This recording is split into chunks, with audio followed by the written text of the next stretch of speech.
OK, on est dans la partie 3. Et Dieu voulant, la dernière partie. Et le titre, c'était « Comment reconnaître une véritable œuvre de Dieu et comment y travailler ».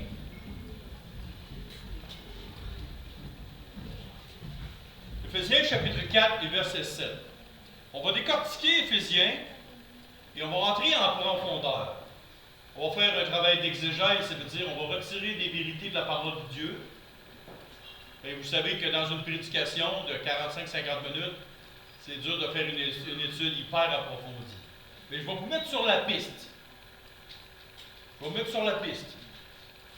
Éphésiens chapitre 4, verset 7.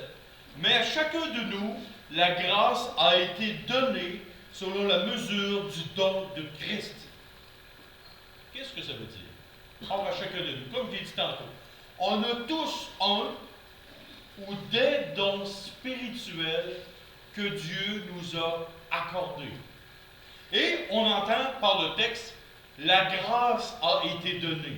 Donc, c'est pour nous, un matin, on s'est levé et on a dit, hey, je suis tellement bon. Hein? Je suis beau, je suis fort. Et un matin, je vais devenir un docteur de la parole. Parce que moi, j'ai décidé d'être un docteur de la parole. Oh! L'erreur monumentale. Et tu vas voir ce qui va t'arriver. Donc, il faut dire que chaque don que Dieu donne est par pure grâce. Et une grâce, c'est quoi? C'est une faveur imméritée. C'est quelque chose que Dieu t'accorde. Pas parce que tu es plus beau ou que tu es plus fin que les autres. Ou que tu es meilleur. Non. C'est une grâce. Et c'est le Saint-Esprit qui opère ces choses-là. Et le Seigneur Jésus a donné deux textes, deux mises en garde. Je vous donne les références, on n'ira pas y tourner, mais pour ceux qui prennent des notes. Matthieu 25, 14 à 29, la parabole des talents. Et Luc 19, versets 11 à 26, la parabole des mines. Le Seigneur Jésus, 3 personnes là-dedans, dans la parabole. Le Seigneur Jésus avait confié quelque chose, des mines, des talents, à des gens. Il y en avait un qui a vraiment fait fructifier. Il a reçu quelque chose. L'autre, il a eu de la misère, mais il l'a fait pareil. C'était beaucoup plus ardu pour lui. Mais il a travaillé pareil dans l'œuvre de Christ, dans l'œuvre de Dieu, et Dieu lui a donné quelque chose.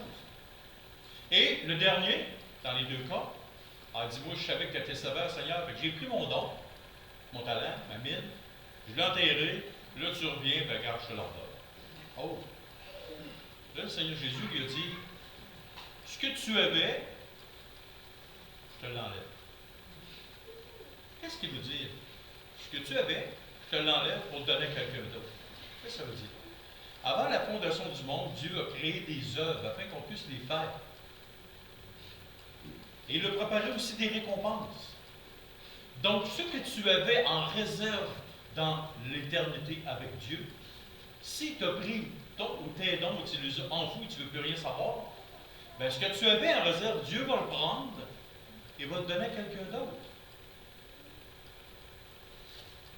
Et c'est ça l'erreur magistrale de beaucoup de chrétiens. Je vais rester assis sous mes deux petites fesses, je vais venir à l'église, je vais donner mon affaire, je vais faire mes prières.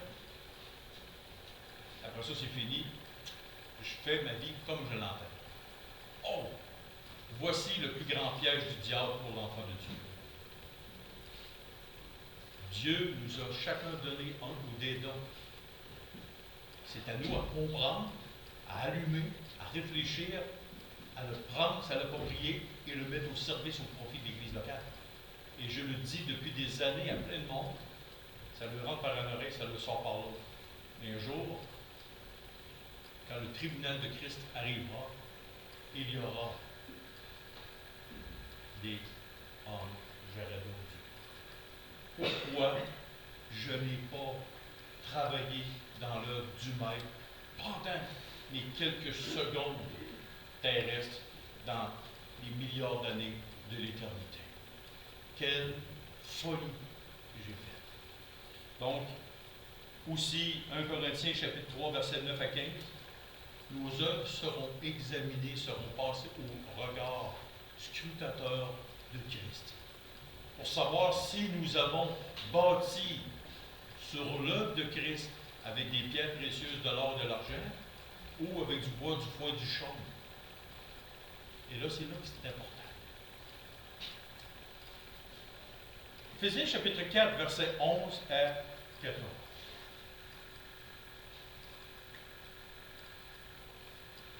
La parole nous dit, il a été donné les uns comme apôtres, les autres comme prophètes, les autres comme évangélistes, les autres comme pasteurs et docteurs, pour le perfectionnement des saints en vue de l'œuvre du ministère et de l'édification du corps de Christ, jusqu'à ce que nous soyons tous parvenus à l'unité de la foi et de la connaissance du Fils de Dieu, à l'état d'homme fait et à la mesure de la stature parfaite de Christ.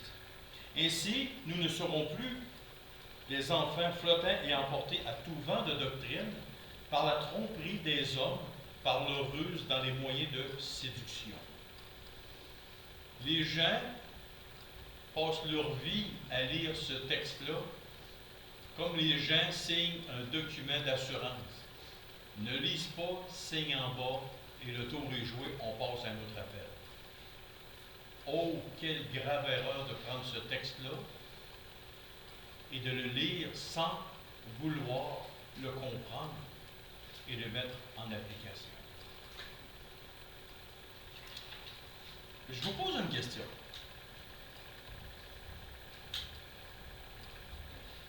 Est-ce que ces dons-là ont arrêté ou ont continué avec tout le long de l'histoire de l'Église? Ont continué. J'espère qu'ils ont continué. Parce que je ne serai pas en avant de vous. Il n'y aura pas d'église locale. C'est le ciment. Les dons spirituels sont le ciment des églises locales. Et ça, il faut absolument le comprendre. Donc, les dons vont continuer. Se pourrait-il qu'il y a des dons là-dedans qui auraient arrêté en cours de route? Ou qu'aujourd'hui, il y en a, tous ces dons-là sont encore dans l'Église? Moi, je dirais, guérison. On a moins peut-être un miracle. Ouais. Ben moi, je peux te dire que il y a 2 semaines, j'ai vu un miracle. Non, je ne te dis pas qu'il n'y en a pas, c'est pas ça que je dis. OK, les miracles, on va appeler ça les miracles miraculeux. Lève-toi et marche. La personne se lève. C'est ça. Ces miracles-là C'est ça que je veux dire. étaient pour un temps précis. Mais là, on parle dans la liste ici. OK? Dans la liste ici, on parle de dons spirituels. Est-ce que ces dons-là ont arrêté? Non. Même le premier en haut, a-t-il arrêté? Non. Il y en a un qui dit non. Est-ce que le don spirituel d'apôtre a arrêté? Jamais.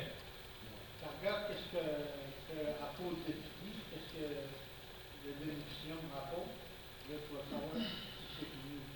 OK. Non, pas lui. On va le voir. On va voir quelque chose.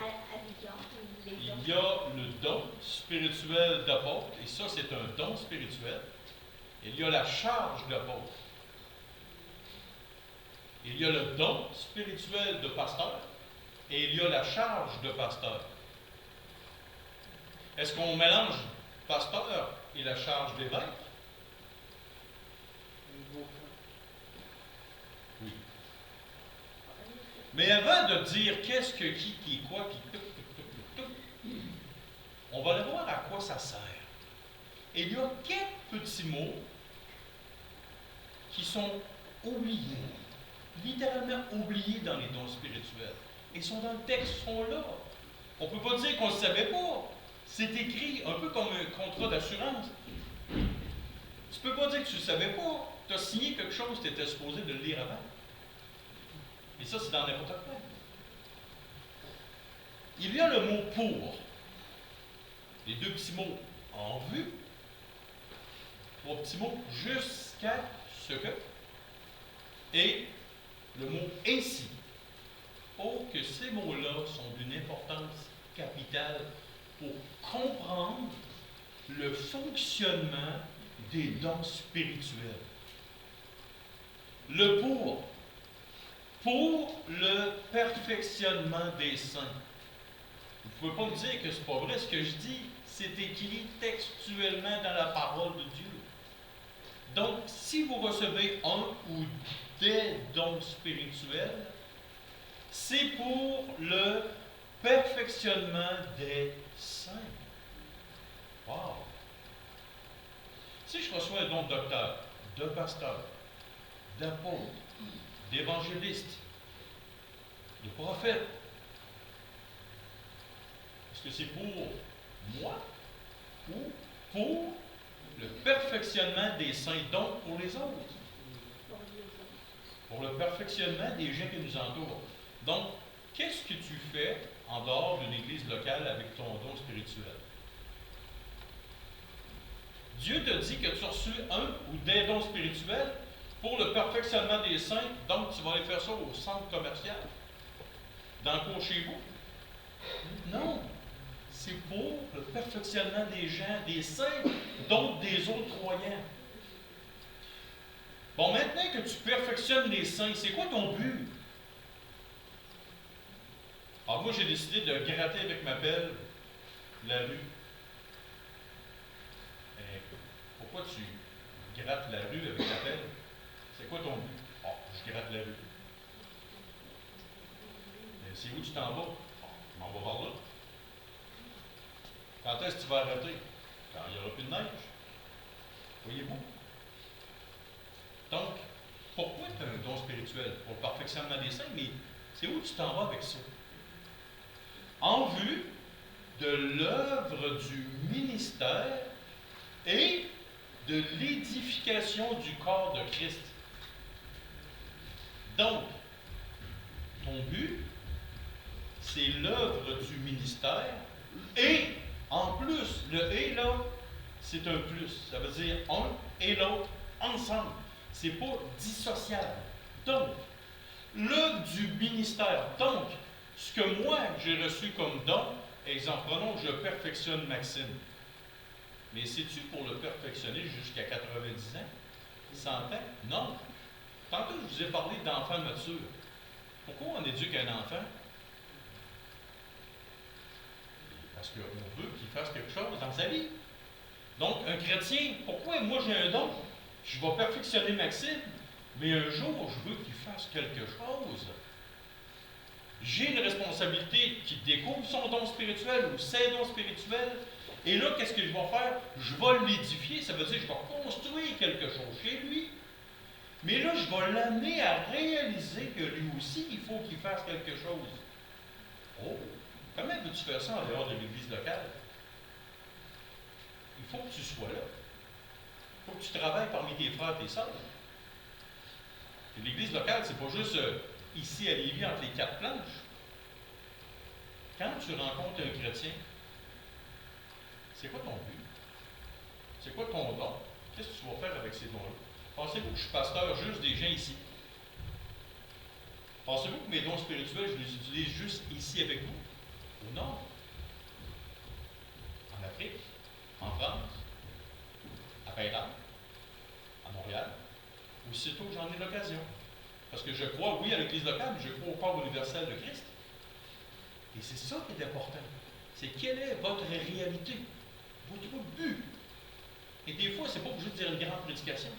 Des fois, tu peux juste dire une petite phrase. Et ton don spirituel est en action. Un simple geste. Tu peux faire toute la différence. On ne parle pas de bonnes œuvres. On parle de mettre en application un ou des dons spirituels. Maintenant, l'éducation parentale, c'est pas jusqu'à 90 ans. Mais c'est marqué jusqu'à ce que. C'est marqué que nous soyons tous parvenus. Oh, ça veut dire qu'on a un travail collectif ensemble pour atteindre un but. Et il y a une raison, c'est le mot ainsi, que nous ne soyons plus des enfants. Oh! Donc, si on prend ça comme il faut, le texte. Et là, qu'on y réfléchit 2 petites minutes, et même plus que 2 minutes, pour pas que ça reste rien qu'à 2 minutes, ce qu'on fait, on perfectionne un saint, on découvre mon don ou mes dons spirituels. Je prends un ou des saints, mon but c'est de les perfectionner. Ensuite, jusqu'à ce qu'ils soient parvenus, ensemble collectivement, et que lui ou les personnes qui sont autour de nous deviennent des hommes, des femmes matures spirituellement, et qu'ils disent, OK, oui, c'est beau, moi je veux faire aussi avec mes dons spirituels une œuvre dans l'Église locale. À vous pensez la perspective. Ça veut dire qu'il peut y avoir plus qu'un pasteur dans l'Église. Ça veut dire qu'il peut y avoir plus qu'un prophète dans l'Église. Ça veut dire qu'il peut y avoir plus qu'un docteur dans une Église. Et il y a la charge et il y a l'activité commune dans une Église. Présentement, j'ai la charge d'évêque. Est-ce que c'est la même chose que le don spirituel de pasteur? Non, pas du tout. Tantôt, on va voir c'est quoi les pasteurs. Quelle est la différence entre une charge et un don? 1 Timothée 3, c'est marqué « Celui qui aspire à la charge d'évêque désire une œuvre excellente. » Oh! Ça vient du cœur. Mais un don spirituel, c'est mettre valeur, c'est comme une roche, ça descend d'en haut. Paf! Tu l'as d'en face, puis tu ne sais pas que tu l'as eu, mais quand il coup, ça fait toute qu'une prune. OK? Il y a un effet de gravité d'en haut jusqu'en bas. Et c'est ça l'idée spirituelle. Paf! Un matin, tu te réveilles, tu l'as. Et tu ne sais pas comment trop c'est arrivé quand tu l'as, mais tu le sais que tu l'as. Ou des fois, tu ne le sais pas. Mais une charge, c'est quelque chose à laquelle tu aspires, que tu as à cœur de faire quelque chose. Une charge est un travail. Un don, et ça le dit, c'est une grâce, c'est un don, c'est quelque chose que tu as eu de Dieu, à ta nouvelle naissance. Ma fille joue du piano. Tiana joue du piano. Maxime joue du piano. L'as-tu choisi ça? Tu n'as pas choisi ça? Tu n'as pas choisi. C'est arrivé comme ça. Demande-moi de jouer au piano. Pas une chance. Tu vas avoir du plaisir. Moi, je vais avoir du plaisir à te voir comme ça. Mais il y a des dons naturels. Il y en a qui l'ont, ils jouent du piano. Et des fois, je suis jaloux. Je me dis, j'aime pas tellement ça. Il me semble que ça serait le fun. J'aimerais ça, tu sais. Juste, j'ai essayé, je dis, je vais m'essayer, tu sais. Écoute, je suis pas pire dans plein des affaires. Oh. Après 10 minutes, je me suis rendu compte que je n'étais pas tout à ma place. 10 minutes. Et ça a été atroce. Fait que j'ai lâché ça, puis j'ai laissé les meilleurs comme moi. Mais c'est des dons naturels, ça arrive comme ça. Mais les dons spirituels, c'est comme ça. Ça arrive d'en haut. Puis c'est le Saint-Esprit qui opère toutes ces choses et qui donne à chacun d'entre nous. Fait que donc, si tu comprends le mot pour, en vue jusqu'à ce que, et ainsi, ta vision change. Et là, tu ne deviens plus un chrétien McDonald's. Ça veut dire que tu te présentes au service à l'auto pour recevoir. Mais tu deviens un cuisinier McDonald's. Tu te prépares pour donner. Là, j'espère que vous avez compris. Fait que le McDo, d'habitude, ça passe bien.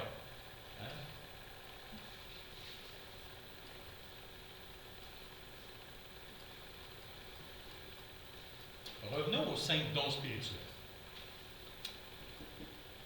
Il y en a qui disent que le don d'apôtre n'existe plus parce qu'ils disent que la charge apostolique n'a pas été transmise, ça s'est arrêté aux 12 apôtres. Ceux qui disent ça ne connaissent pas les Écritures et je vais le prouver ce matin. Y avait-il juste 12 apôtres? J'aimerais dire oui. OK, l'apôtre Paul, c'est le 13e. Il n'y en avait pas rien que 12 d'abord. Il y en avait plus que ça. Ben oui. Et on va le voir ce matin. La charge apostolique, on ne peut pas dire qu'elle n'a pas été transférée. Elle est toujours là. Jusqu'à aujourd'hui, présentement où je vous parle. Mais là, montez pas sur une grande montagne. Dites pas, il est un apôtre. Calmons-nous, là. On va voir qu'est-ce que c'est là. OK? Premièrement, c'est dans la liste des dons spirituels. Donc, par quelle autorité, nous, un matin, on peut se lever et dire, le don qui est là, c'est marqué pourtant que Dieu a donné ce don-là à l'Église. Donc, moi, je peux te dire, le don d'évangéliste, il n'est plus dans la liste aussi, il n'y a plus. Le don de prophète, il n'est plus dans la liste non plus. Et pourtant, c'est marqué que Dieu a donné ces dons-là à l'Église. Donc, par quelle autorité, nous, on peut dire, un matin, on se lève, on dit, les apôtres, ça n'existe plus, c'est plus actualité d'aujourd'hui. On n'a aucune autorité, parce que le texte nous dit que ces dons-là ont été donnés à l'Église. Première chose. Le mot apôtre vient du mot grec qui dit apostolos, dérivé du verbe apostoléo qui signifie envoyer. C'est un envoyé, un messager. OK. Et là, le Seigneur Jésus, dans Jean 13,16, dit, en vérité, je vous le dis, le serviteur n'est pas plus grand que son Seigneur, ni l'apôtre plus grand que celui qui l'a envoyé. Ça ne peut pas être plus clair que ça. Un apôtre, c'est un envoyé. Il n'est pas mieux qu'une autre personne que le don de docteur, évangéliste, le don de pasteur. Ils sont tous égaux. Les gens, peu importe le don, ils sont égaux. OK? Première chose. Et là, tu poses la question, est-ce que Jésus était un apôtre? Ben non, c'était le Seigneur Jésus. C'est vraiment sûr. Hébreux 3, versets 1 et 2. C'est pourquoi, frères saints, qui avaient part à la vocation céleste, considérez l'apôtre et le souverain sacrificateur de la foi que nous professons, Jésus qui a été fidèle à celui qui l'a établi comme le fut Moïse dans toute sa maison. Donc, on est rendu à 14 apôtres. Ben, Jésus était un apôtre. Oui. Est-ce que Jésus a été envoyé pour faire la volonté du Père? Oui. Est-ce que Jésus a été envoyé pour délivrer le message du Père? Oui. Est-ce que Jésus est envoyé pour annoncer et présenter la personne du Père? Oui. OK, on est rendu à 14 apôtres. On continue. Quelle était sa mission? Jean 17, 3. Or, la vie éternelle, c'est qu'ils te connaissent, toi, le seul vrai Dieu, et celui que tu as envoyé, Jésus-Christ. Ça, c'est pas moi qui le dis, c'est le Seigneur Jésus lui-même. Christ était l'apôtre de Dieu, et il a été envoyé, c'était ça sa mission, pour présenter différents aspects de la personne de Dieu et du message de Dieu. Les 12 apôtres, Matthieu 10, 1 à 10. OK? Il n'ira pas, on sait tous c'était qui. Ah, mais non, le problème. Il était apôtre. Qui il était apôtre puis qui ne l'est plus? Judas. Oh! Est-ce qu'il avait la charge d'apôtre? Mais était-il un apôtre avec un don spirituel? Voyez-vous? Il y a une différence entre la charge et le don spirituel d'être apôtre. Et leur mission, aller vers les brebis perdues de la maison d'Israël. Donc, Christ avait choisi 12 hommes, leur avait donné une charge. Et il avait prêché l'Évangile, guéri les malades, ressuscité les morts, purifié des lépreux, chassé des démons. Une autre charge aussi, l'établissement de l'Église dans le monde, en commençant en Israël, et ensuite aux Juifs de la dispersion. 1 Pierre 1, 1. OK? Voici, c'était ça leur mission, leur charge. Maintenant, qui sont les autres apôtres selon la parole? Barnabas et Paul. Pourtant, ces hommes-là étaient non témoins de la résurrection de Christ. Acte 14, 14. Les apôtres Barnabas et Paul, ayant appris cela, déchirèrent leurs vêtements et se précipitèrent au milieu de la foule. Qu'est-ce que je viens de dire? Les apôtres Barnabas et Paul. Oh, on est rendu à 15. On n'est plus juste à 12. Il y en avait un 12e aussi qui est Christ. Lui, il était témoin de la résurrection de Christ. Qui a remplacé Judas? Matthias. Pourtant, Christ ne l'a pas choisi. C'est le tirage au sort qui l'a choisi. C'est le Saint-Esprit qui l'a amené là. Il l'a amené dans une charge d'apôtre. Mais aussi, ces hommes-là avaient le don spirituel d'être apôtres. Dans Actes 1, 2 et 23, 26, on voit la nomination de Matthias. Maintenant, 1 Thessaloniciens chapitre 1, verset 1 et 1 Thessaloniciens chapitre 2, versets 6 et 7. Sylvain et Timothée sont des apôtres. Oh, fait spécial. On lit. Paul, Sylvain et Timothée à l'église des Thessaloniciens qui est en Dieu le Père et en Jésus-Christ le Seigneur, que la grâce et la paix vous soient données. Nous n'avons point cherché la gloire qui vient des hommes, ni de vous, ni des autres. Nous aurions pu nous imposer avec autorité comme apôtres de Christ. Il aurait pu le faire. Mais nous avons été pleins de douceur au milieu de vous, de même qu'une nourrice prend leur tendre soin de ses enfants. Donc, Timothée, Sylvain, ça fait 16-17. Oh, on est loin du 12. Quelle était leur mission? Implanter. Quelle était leur charge? Implanter des églises et mettre en place des évêques, des anciens, des diacres. Tite chapitre 1, versets 5 à 9 et 1 Timothée 3, 1 à 15.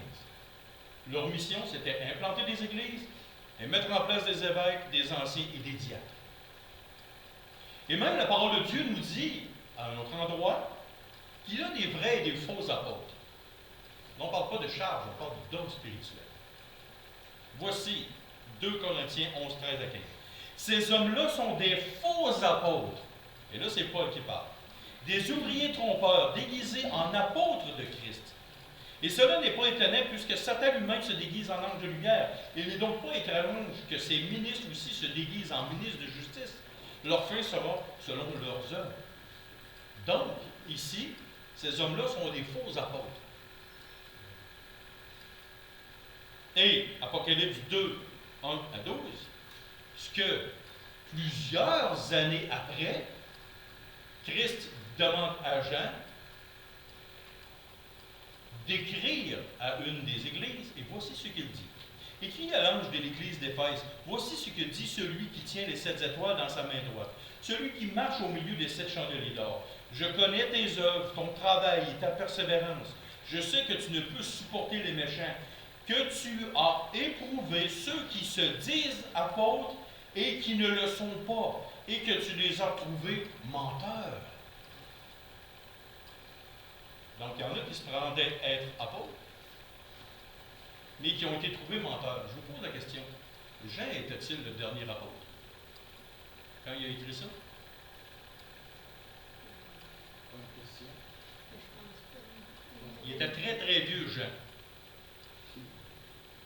Très, très vieux, Jean. Et là, il est en train de nous dire que Christ nous dit que l'Église a reconnu les faux apôtres.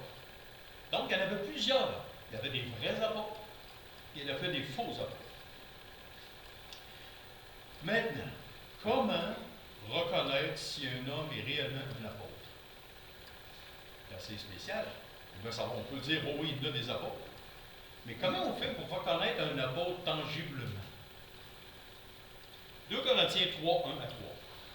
Commençons-nous donc de nouveau à nous recommander nous-mêmes?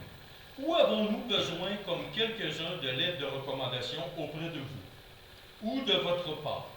C'est vous qui êtes notre lettre, écrite dans nos cœurs, connue et lue de tous les hommes.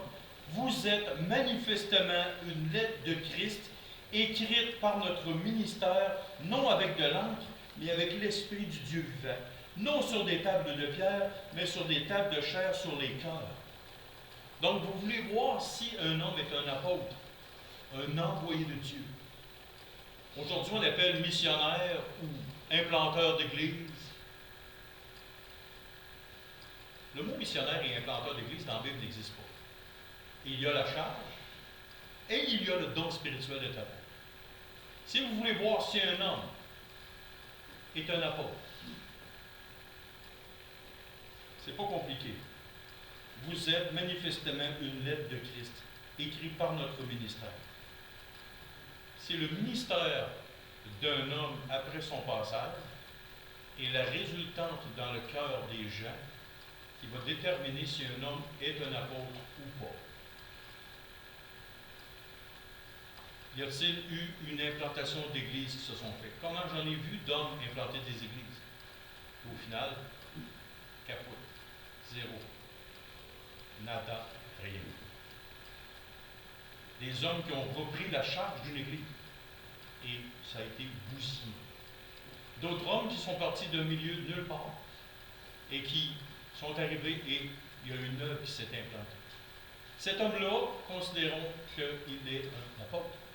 Il y a une lettre écrite dans le cœur, dans la vie des gens qui sont là. Et partout où il passe, c'est un homme qui imprime quelque chose de l'Esprit de Dieu dans le cœur des hommes, des femmes, des jeunes et des moins jeunes. Et on ne peut pas rester insensible à cet homme-là. Une fois, j'ai reconnu, j'ai vu un homme, son nom de famille Picard,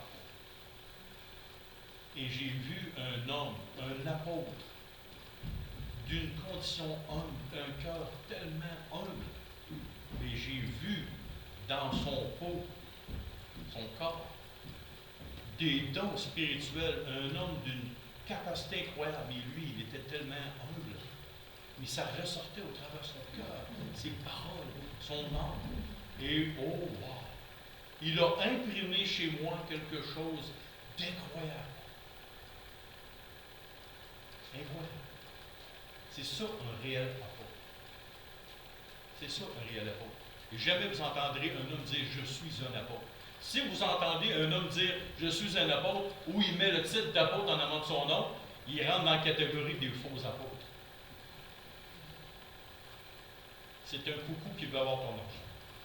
Ça s'arrête là. C'est un coucou qui veut que tu l'adultes, que tu le mettes sur un piédestal. Le véritable apôtre n'a pas besoin de ta gloire. Il veut que tu tournes ta gloire vers, pas ta gloire, mais la gloire que tu donnes au véritable Dieu, Christ. Dieu fait homme. Dieu, la personne du Saint-Esprit.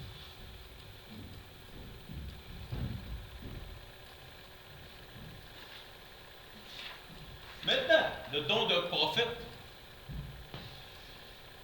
c'est le gars qui s'en va avec une toge, un bâton, des sandales, puis là, il commence à crier ici dans les rues « Repentez-vous! Le royaume de Dieu est arrivé! » Donc, ça, c'est Adolf Hitler. Il y avait ce genre de face-là, puis des gourous qui partent des sectes, c'est ça qu'ils font. Qu'est-ce qu'un réel prophète de Dieu? Il y en a-tu encore aujourd'hui? Ah ben. 1 Corinthiens 14, 3. Celui qui prophétise, c'est toujours bien un prophète, ça. Quand tu prophétises, c'est l'action d'un prophète. Celui qui prophétise, au contraire, parle aux hommes. En passant, il n'écrit pas après, il parle aux hommes. Il parle. Il parle. Les édifie, les exhorte, les console. Celui qui parle en langue s'édifie lui-même. Celui qui prophétise édifie l'Église. Oh! Donc, quand un homme est un prophète, et il y a aussi les femmes qui peuvent être prophètes. Parce que les 4 filles de Philippe étaient des prophétesses. Et il y avait des hommes dans l'Église. Il y avait l'apôtre Paul, il y avait tout ça, il y avait Philippe, il y avait plein de monde. Mais les 4 filles de Philippe elles étaient des prophétesses. Phoébé, c'est qu'est-ce qu'elle avait comme don? Comment? OK. Nommez-moi une autre prophétesse dans la Bible. Bora. Hulda. La première aussi, En tout cas, il y a eu des femmes au cours de l'histoire du peuple d'Israël, prophétesses. Il y a eu des hommes au cours de l'histoire d'Israël qui ont été prophètes, mais dans le Nouveau Testament aussi. OK. C'est quoi leur but? Qu'est-ce qu'ils font sur la terre? Qu'est-ce qu'ils mangent en hiver, comme on dit au Québec? Édifier, exhorter, consoler. Édifier, c'est porter à la piété, à la vertu, par l'exemple ou par le discours. Est-ce qu'une femme ou un homme peut faire ça? Porter quelqu'un d'autre à la piété, à la vertu, par l'exemple ou par le discours. Exhorter, exciter, encourager par ses paroles, s'efforcer par le discours de porter quelqu'un à faire quelque chose. Et consoler, soulager quelqu'un dans son affliction par des discours, par des soins ou de quelque autre manière que ce soit. Les prophètes de l'Ancien Testament, ils faisaient ça avec quoi? Avec les écrits de Moïse. Sauf que certains prophètes ont reçu des révélations, puis ont mis par écrit, et surtout, tous les écrits de ces hommes-là concordaient avec les autres écrits. Donc, il n'y avait pas un petit coucou à quelque part qui disait « Oh, Dieu m'a dit que… » Puis c'était venu en contradiction avec les Écritures révélées. Et maintenant, un homme qui dit « Moi, je suis un prophète, je révèle des choses. » C'est pareil. Il y a une parole, il y a un écrit dans la Bible qui dit clairement que la foi des saints a été transmise pour une fois pour toutes.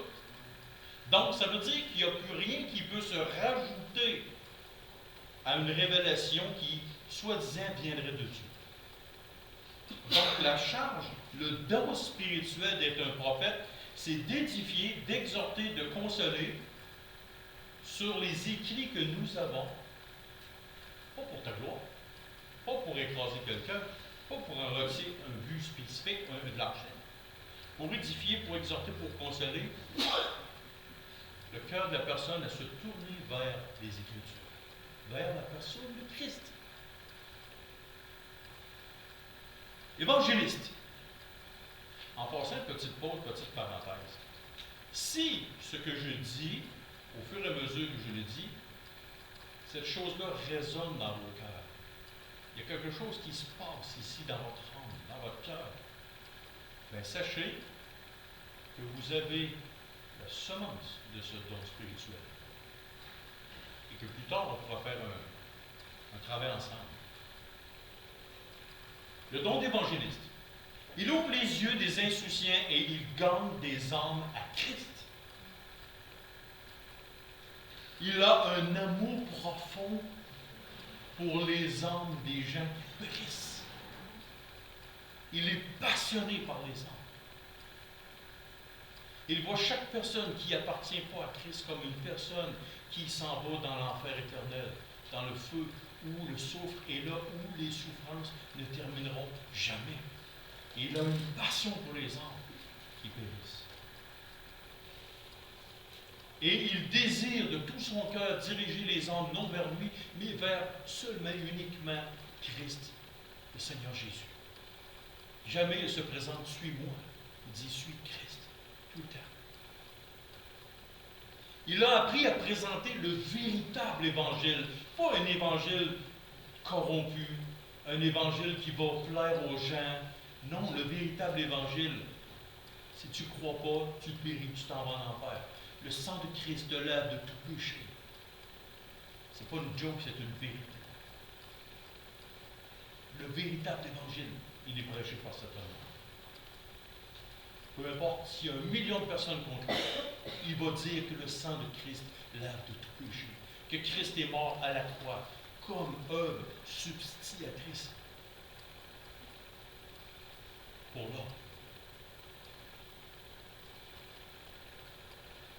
Il a appris aussi à distinguer la vraie détresse spirituelle chez une âme qui a besoin de Dieu et le semblant et la fausseté dans son cœur. Il regarde par les yeux ce qu'il voit dans le cœur des gens. Quand il sent que c'est du semblant, et il le sait. Et il le dit. Sa plus grande joie dans son cœur, c'est de ne pas de travailler en seul, de faire d'évangélisation, c'est d'amener les pécheurs dans l'église locale. Pourquoi? Il y a une raison pourquoi. Que son désir, c'est d'amener les gens dans l'église locale. Ils sont des personnes de prière. Des hommes et des femmes de prière. Pourquoi? Parce qu'ils sont conscients que l'œuvre de Dieu, c'est le Saint-Esprit qui le fait, et non eux par leur don, leur capacité.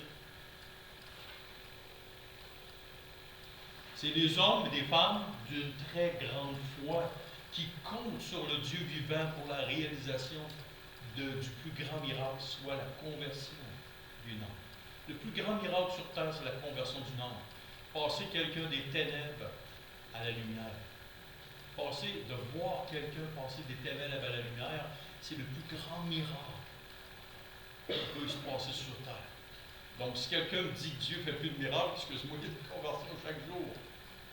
Ça, c'est le plus grand miracle. Pas de voir quelqu'un qui est handicapé se lever puis marcher. Ça va durer quelques années, après ça, il va mourir. C'est pas important qu'il soit debout et qu'il marche. Oh, wow, j'ai fait un miracle. Non, c'est pas important. Ce qui est important, c'est l'éternité de l'âme de celui qui est là. Et ça, c'est une importance capitale. Quand la personne a un don d'évangélisme, il a une âme, une fougue, un amour pour les âmes.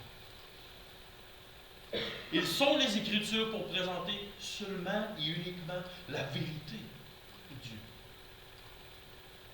Il a plein de courage. Il ne craint pas d'aller en prison, de mourir même pour Dieu. Il porte sa croix chaque jour, peu importe les insultes, peu importe le mépris du monde, peu importe même si y a des chrétiens qui disent « Oh, toi là, tu veux trop travailler pour Dieu. » Il est plein d'énergie, il insiste en temps, tout le temps. C'est qu'il veut, il est persévérant, il ne se décourage pas, même s'il ne voit pas l'œuvre de Dieu s'accomplir. Il sait que son travail, c'est d'implanter une semence. Peut-être un autre va arroser, mais au final, je ne suis pas le Saint-Esprit, vous n'êtes pas le Saint-Esprit, c'est le Saint-Esprit par Dieu et par Christ, la Trinité, qui fait croître. Vous avez seulement à placer une graine. Quand vous plantez un jardin, vous mettez une graine de carotte, tu as beau faire ce que tu veux, dire ce que tu veux, crier comme il faut, la petite graine ne poussera pas plus vite. Parce que ça s'adresse que, ça s'adonne, c'est Dieu qui fait pousser la carotte, pas toi. C'est clair, hein? Là, vous n'êtes pas en train de faire le job du Saint-Esprit. Vous êtes le semeur de la parole de Dieu. Vous semez partout.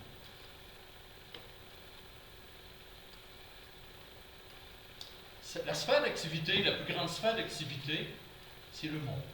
Les gens qui ne connaissent pas Dieu. Mais il y a aussi une sphère d'activité importante dans l'Église.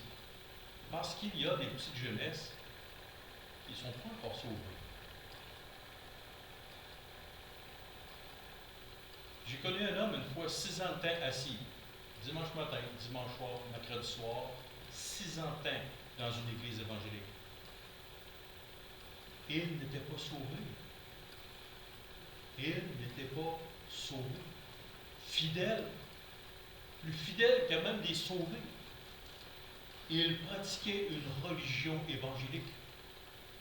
Il n'avait pas de relation intime avec son Sauveur. Le drame.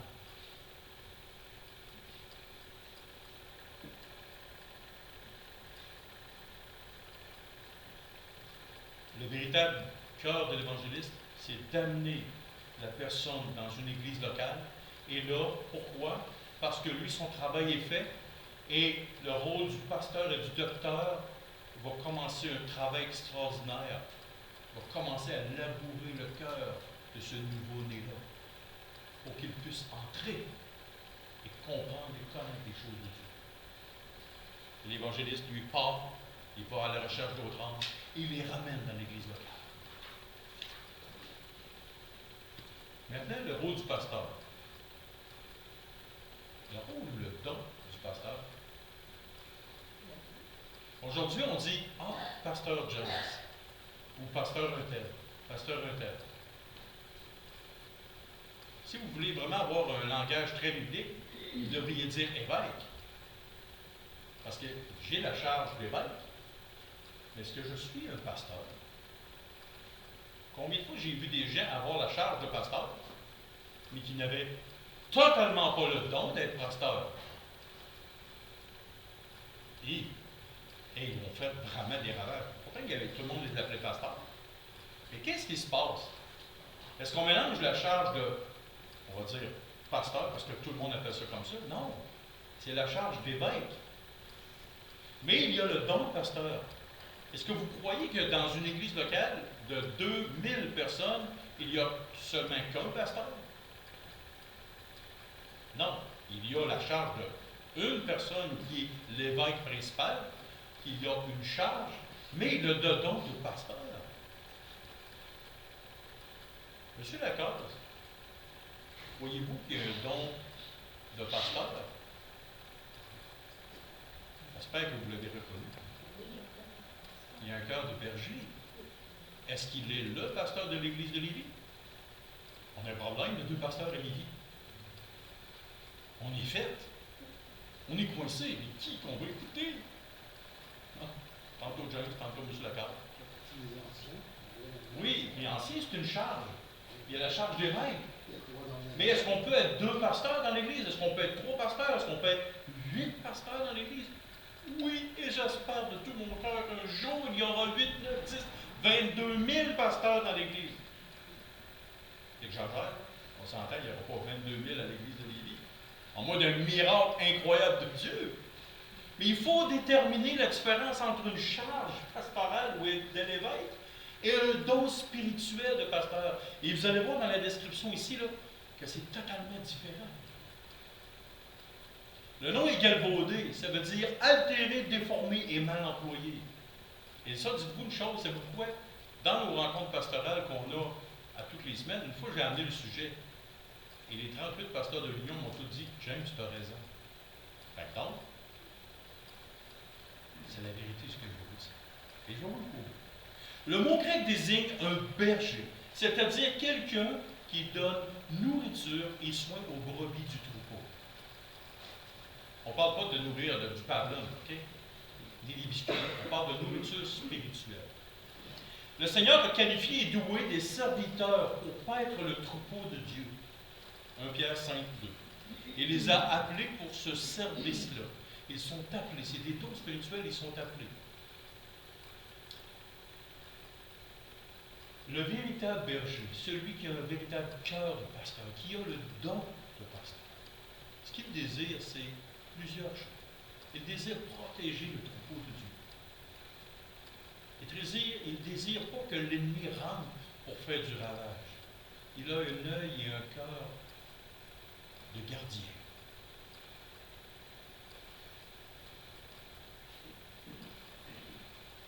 Il prend ça tellement à cœur qu'il s'informe des gens, de leur vie, de leur cœur, de leur âme. Il s'arrête, il écoute les soucis profonds des âmes. Il est attentionné. Et là, je déroge de mon texte. Pas dans mon texte. Il prend soin du peuple de Dieu, afin que les brebis ne s'égarent pas. Donc les autres croient. Il s'emploie à les ramener s'ils dévient. S'ils s'en vont à gauche, à droite, il va mettre du temps d'effort. Il a un cœur compatissant, il apporte la consolation à ceux qui sont dans l'affliction. Ce n'est pas donné à tout le monde, ça. Avoir un cœur compatissant, de prendre du temps, d'entrer dans la souffrance des gens. Ça, c'est pas un cœur, c'est pas donné à tout le monde. C'est un don spirituel. Il entre dans les épreuves, dans les problèmes. Il cherche à ranimer, à fortifier, donne des conseils, des encouragements et des répréhensions. Il applique la parole au bon moment, au bon instant, de façon cohérente pour une situation précise dans la vie d'une personne. Quand vous avez une personne qui rouvre les Écritures et qui leur donne la manière d'amener avec douceur une parole qui pénètre dans le cœur, dans l'âme d'une personne, vous avez en avant de vous un berger, un pasteur. Combien de fois j'ai vu des gens avec une charge de pasteur, mais qui étaient plutôt des dictateurs, et qui étaient loin de faire ce travail-là dans la vie des gens. Plutôt, ils brisaient qu'au lieu de faire ce que je viens de dire. Il veille sur les hommes, puis quand que les hommes glissent vers la mondanité, ça veut dire l'amour du monde, ou vers l'indifférence des choses de Dieu, il va travailler sans cesse pour ramener cette personne-là, à s'éloigner de ces deux choses-là. Il sait avec puissance comment appliquer la parole de Dieu et même des paroles sorties de son cœur. Il sait comment les appliquer dans le cœur, dans la vie, dans les émotions du monde avec qui il travaille.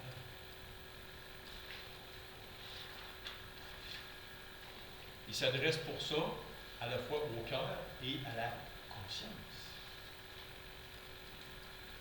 Il se dépense pour chaque homme personnellement. Quand même, s'il est 3 heures du matin, vous pouvez l'appeler. Il va s'asseoir et il va vous écouter. Il va prendre du temps. Cœur. Son service s'accompagne souvent de souffrance et de solitude intérieure. Le véritable berger souffre de solitude intérieure et de grande souffrance.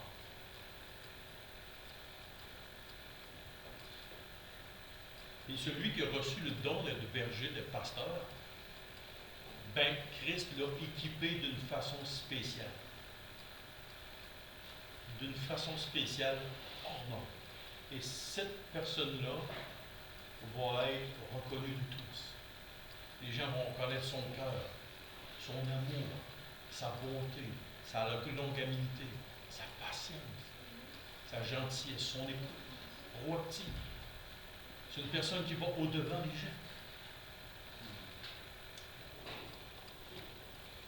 Il peut y avoir un emploi séculier pour gagner sa vie. Il y en a d'autres qui sont à temps plein. Ça, c'est Dieu qui décide comment est-ce que ça marche. Mais généralement, les bergers travaillent en même temps qu'ils font l'œuvre dans laquelle ils travaillent dans l'église locale. Et je terminerai avec le don de docteur. Le docteur, n'oubliez pas, ce n'est pas un homme qui est froid et insensible, en arrière d'un paquet de piles de livres. On ne parle pas de théologien. Il y a une différence entre un docteur de la parole et un grand théologien. Les véritables docteurs de la parole ne brisent pas des églises locales. Les grands théologiens brisent beaucoup d'églises locales, causent beaucoup de divisions. Où est-ce que vous voyez docteur de la parole dans la parole, ou est-ce que vous voyez théologien dans la Bible? Ah, les hommes ont créé des théologiens. Les hommes ont créé des écoles de théologie. Mais Dieu a donné le don, les dons de docteur à l'Église. Et c'est comme ça que ça devrait être. Et non de grands théologiens qui viennent et qui font des ravages dans les cœurs, au lieu de faire le travail pour lequel Dieu appelle certains. Le docteur est celui qui enseigne et qui présente la vérité de Dieu. Un docteur est donné par Dieu et il prend profondément la vérité de Dieu à cœur et il aime profondément la parole de Dieu. Il a reçu le don de comprendre en profondeur les textes bibliques comme pas beaucoup de monde savent le faire. Il est capable de décortiquer les Écritures, virgule par virgule, mot par mot, de sortir une définition, de comprendre la profondeur des Écritures et surtout, il est capable de la communiquer de façon claire, sensée, honnête. Et il la communique pas dans un but de s'attirer de la gloire ou regarder comment je suis bon parce que je connais la Bible. Non! Ce qu'il veut, c'est véritablement de transmettre une vérité qu'il a découvert en travaillant fortement dans les Écritures.